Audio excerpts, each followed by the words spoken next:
Alright guys, so over here truck's doing weird crap again. AC's off, so I don't know why it's been idling up so high even though it's cold or hot. It was steady at 1700 for a while. Once it got to the center, the coolant temperature started doing this crap. I come over to the front, pop the hood,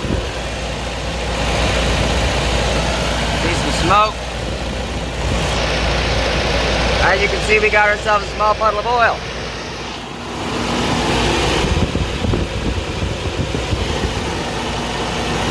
Disconnect that, see if that does anything. No. I'm gonna go ahead and shut off the engine. I'm not sure how well you guys can see it, but yeah, it's smoking pretty good. And yeah, we got that puddle. That's not oil, is it? That's coolant.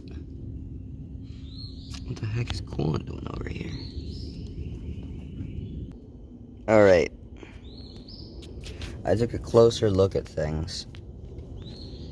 I actually no longer think it's the gasket. It's burning from down here. And I looked at it while the engine is running. I don't know how well you can see it from here.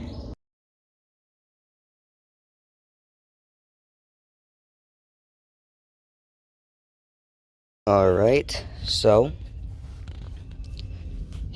my current hypothesis on why the engine was revving funny was that we're low on coolant due to a coolant leak at that.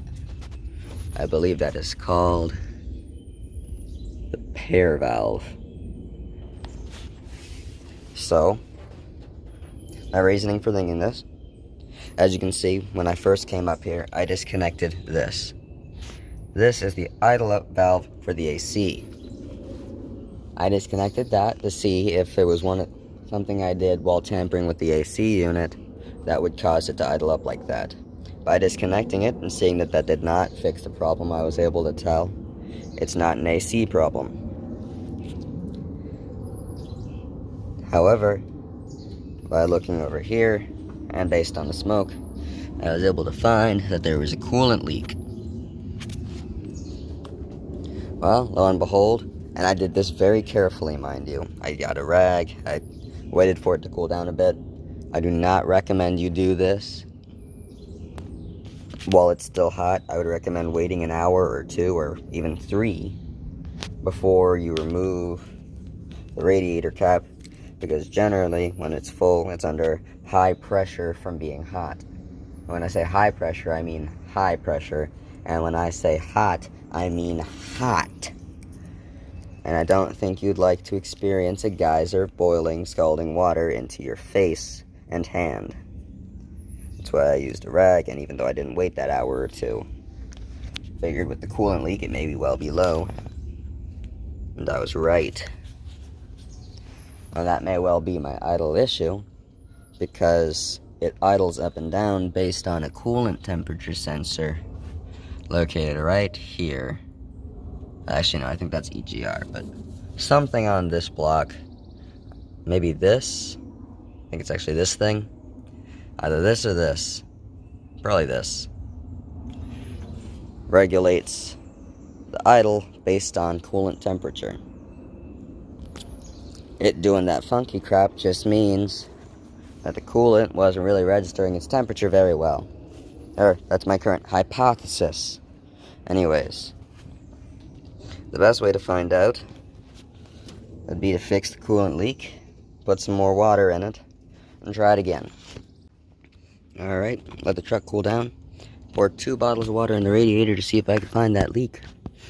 And then, almost immediately after I did that, I saw it puke water out of around here.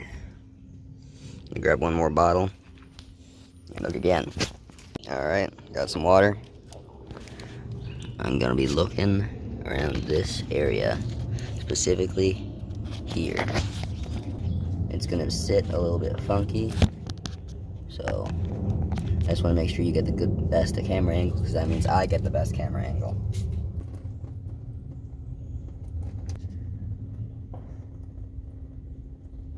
Yup. Hey, update video. So I reconnected that. There was actually already a hose clamp there. I guess I had simply forgotten it. But I would like to give you guys a word of warning because I just did something stupid that could damage yourself or the car. So basically I had my arm down here with the pliers trying to get to that hose clamp, right? And I was leaning and my head touched the positive battery cable. And as you can see, it's hot. I'm sweaty. So is my forehead. And yeah, I was like, man, is it just me? Or is my head a lot hotter than I remember? And why does my mouth taste like metal? But yeah, I essentially shorted myself on the truck. My mouth still tastes like metal. So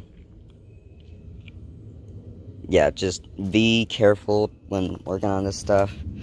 You really are supposed to disconnect the negative cable, this one, for that reason. Just to keep it from shorting anything or yourself. Makes working on a car a lot safer. Alright, my Toyota peoples. I don't know where I was going with that. Anyways, as you may or may not have seen yesterday, I do not know how good that recording was, but if I can get a good shot on it, or if I can even find the thing.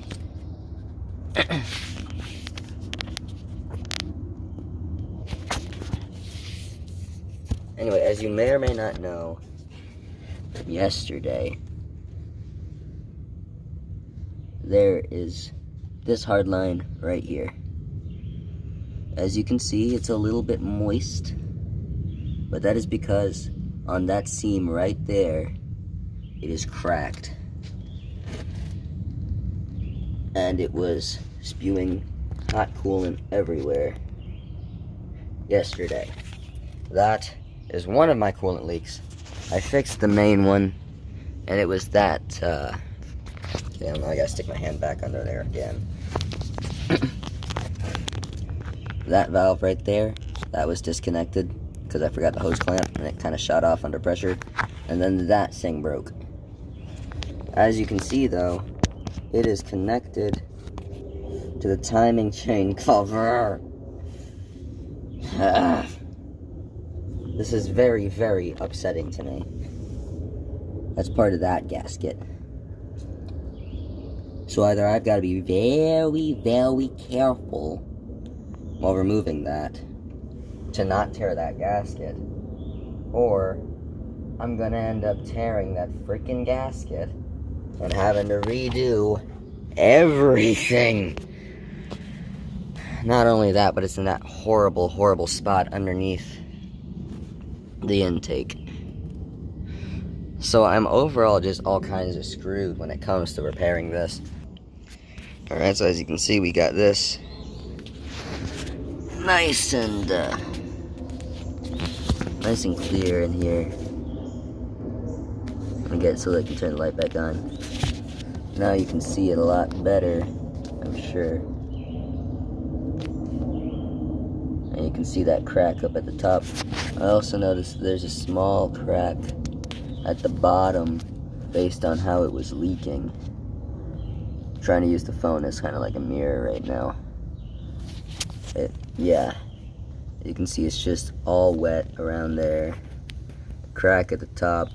I've known about this crack ever since I took it apart, and obviously right now me is regretting just leaving it. But because I saw that it wasn't cracked all the way through, and because it wasn't leaking before, I just assumed it would be alright.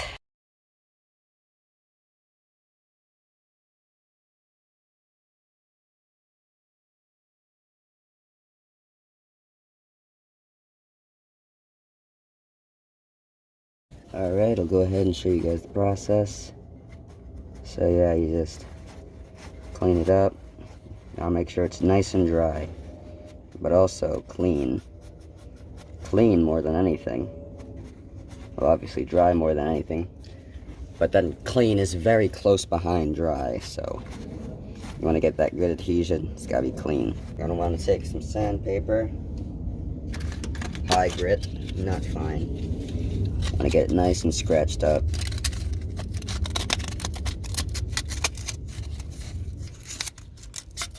Just get it all around nice and scratched. As I said, JB Weld's not going to adhere very well to aluminum, which is what this is. So, the better you can, the better you can scratch it up, the better it's going to adhere, even if it is different metals. I want to give it every chance it's got, every chance you can have. Of course, I still don't recommend doing what I'm doing. I still recommend replacing this if you can, if you have the time and the money to go out and not only buy a new part, but also new gaskets for the intake, just in case you break them. Not that, even if you don't break them though, it's best to replace those kinds of gaskets when you remove them anyways. Of course, since this is part of the timing chain gasket, or a timing cover gasket, I really don't want to, which is why I'm electing to not. But obviously, if this doesn't work, I won't have a choice. Alright, it's gonna cleaned up, scratched up, cleaned up again to get any shavings and whatnot off. And now it's time for the JB welding itself.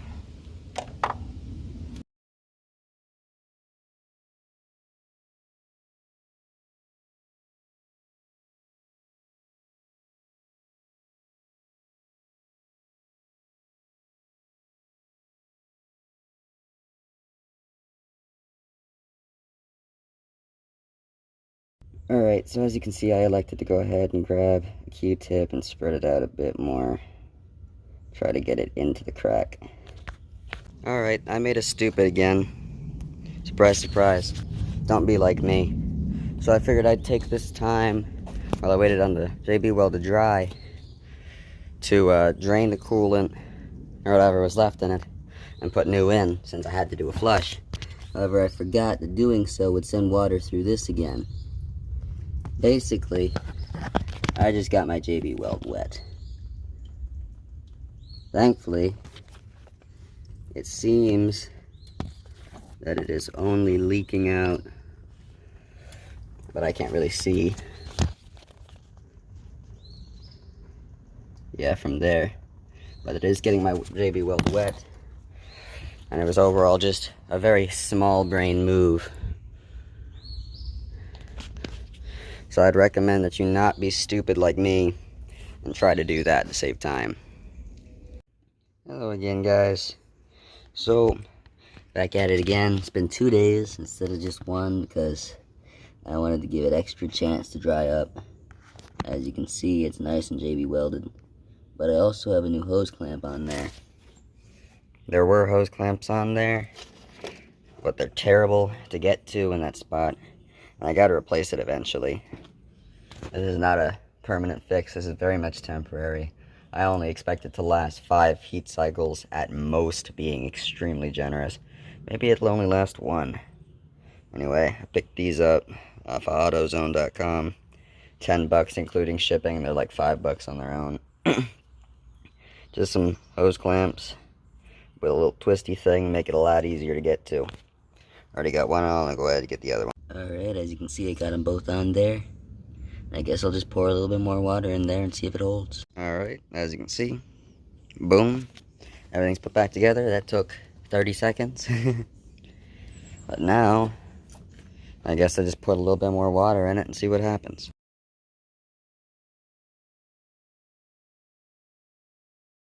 Alright guys, I guess we just gotta see what happens. Get all this out of the way.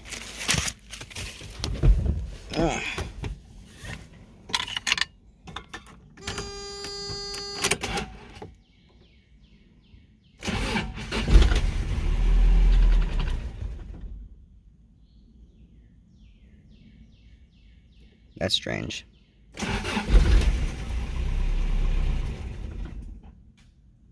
What the heck? That, oh.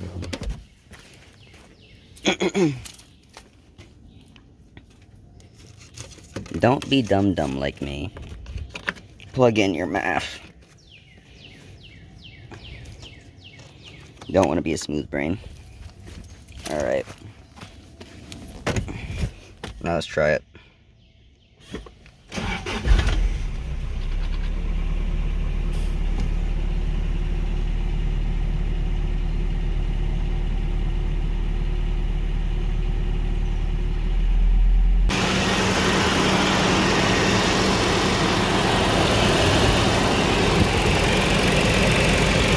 I don't hear any leaks.